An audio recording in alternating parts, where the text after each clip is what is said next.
चंद्रपुरातून राजकीय वर्तुळातून एक मोठी बातमी येते। चंद्रपूर महापालिकेत सव्वा वर्षाच्या महापौर पदासह भाजपकडून शिवसेना उद्धव बाळासाहेब ठाकरे पक्षाला 5 पैकी 2 वर्ष स्थायी समिती अध्यक्षपद आणि उपमहापौर पदाची ऑफर दिल्याची सूत्रांनी माहिती दिली आहे। मात्र पहिला महापौर भाजपचा की ठाकरेंच्या सेनेचा या मुद्द्यावर चर्चा अडलेली आहे। कुठल्याही परिस्थितीत पहिले 1.25 वर्ष महापौर भाजपचाच करायचा। जर ठाकरेंना हा फॉर्म्युला मान्य नसेल तर भाजप विरोधी पक्षात बसेल अशी भूमिका घेतल्याची माहिती भाजपमधील विश्वसनीय सूत्रांनी दिली आहे। चंद्रपूर महापालिकेत ठाकरेंच्या शिवसेनेचे 6 नगरसेवक आहेत। या संदर्भात ताजे अपडेट देत आहेत आपले प्रतिनिधी आशिष नेमकं काय? चंद्रपूर महापालिकेमध्ये 66 पैकी 34 हे बहुमताचं संख्याबळ कोणालाही नाही।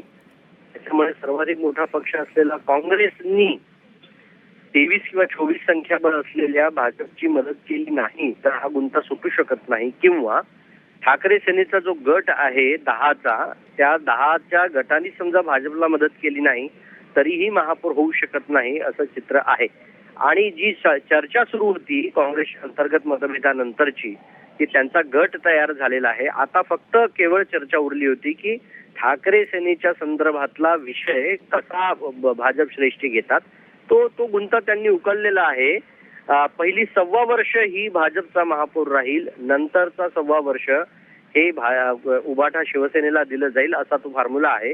त्याच्यात उपमहापौर पद आणि स्टँडिंग कमिटी हे दोन्ही हे उबाटा शिवसेनेला दिले जातील अशी पद्धतीची रचना आहे। मात्र पहिला 1.25 वर्ष भाजपचाच महापौर राहील याबद्दल सर्व अगदी स्थानिक ते राज्य नेतृत्व हे ठाम आहे आणि त्याच्यामुळे चर्चा सध्या तिथे अडली आहे। सध्या तरी फॉर्म्युला हा विश्वसनीय सूत्रांनी असा दिलेला आहे। विशेष धन्यवाद आशिष ताजे अपडेट देण्यासाठी। आपण पाहतो चंद्रपुरात भाजप उद्धव बाळासाहेब ठाकरे पक्ष एकत्र येण्याची शक्यता वर्तवली जाते।